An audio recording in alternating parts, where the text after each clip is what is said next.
जोंनि खौरां बिजोंनि मानगोनां खौरां बुथुमगिरिफोरनिसिम दिनै बर' थुनलाइ आफादनि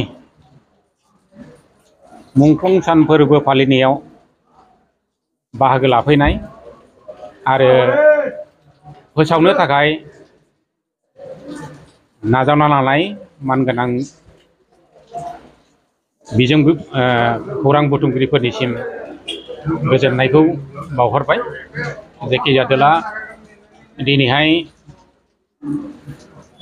बर' थुनलाइ आफादा बोसोरफ्रामबो फालिनाय बादियै जोंनि चिरां जिल्ला बर' थुनलाइ आफादाबो जागायजेननायनिफ्राय दिनैसिम 28 सेप्तेम्बरखौ मुंख्लं सान फोरबो फालिबोबाय थादों। दिनै फालियै फालियै चिरां जिल्ला बर' थुनलाइ आफादा 50थि खेब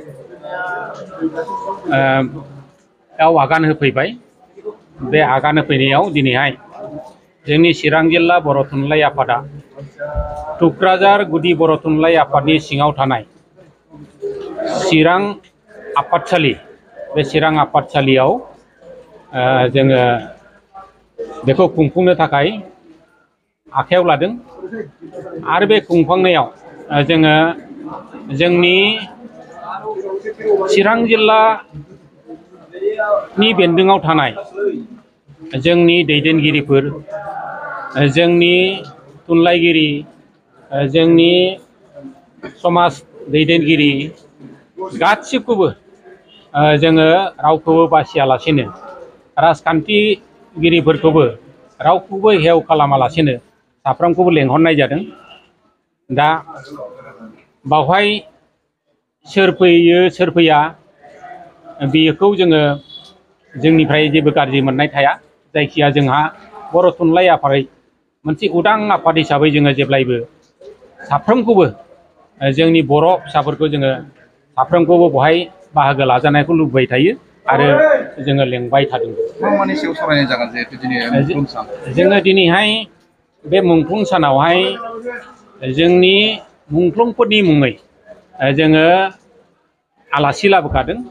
जोंनिनो बेंटल कलेजनि मानगोनां गोरायुं रनजित नार्जारि बिथाङा जोंनि आलासि। आरो बहाय जोङो खावलायखादों जे जोंनि बर' थुनलाइ आफादनि समा माब्रै बारलांखो आरो माब्रै जाबावगोन आरो मा जाबावनांगौ, बिनि सायाव बिथाङा मोजाङै खेंफोरनानै होगोन।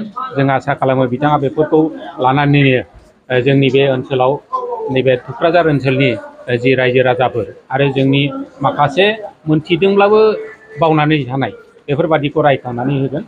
जों बहाय ओंखायनो साफ्रोमखौबो हास्थायदों। आरो बहायनो जोङो जोंनि रायजो सभानि MP रोंगोरा नार्जारि बिथांमोनखौबो जर'खा आलासि महरै लेंहरदों। दा 1 नं क'क्राझार समस्तिनि MP जोंहा जयन्त बसुमतारी बिथांखौबो लेंहरदों। आरो गोबां जोंनि थुनलाइगिरि गबिन्द सार आरो हरिनारायण खाख्लारि सार, देब बिथांमोनाबो नुजाफैबायानो। आरो बिथांमोनाबो सुंद'यै बिबुंथि लाखिदों। आरो बे मेलनि उनावहाय जोङो मोनसे थुनलाइयारि आयदा लानाय जादों। बे थुनलाइयारि आयदायाव साफ्रोमबो गाव गावनि सुजुनाय जि खन्थाइ, रायथाइ, सल' आरो माखासे सावरायथाय बेफोरखौ गाव गावनि लिरनायखौ बिथांमोना फरायथिगोन। दा बेखिनि जोंनि हाबाफारिया बेबायदिनो दिनैहाय सानसे सोलिगोन आरो।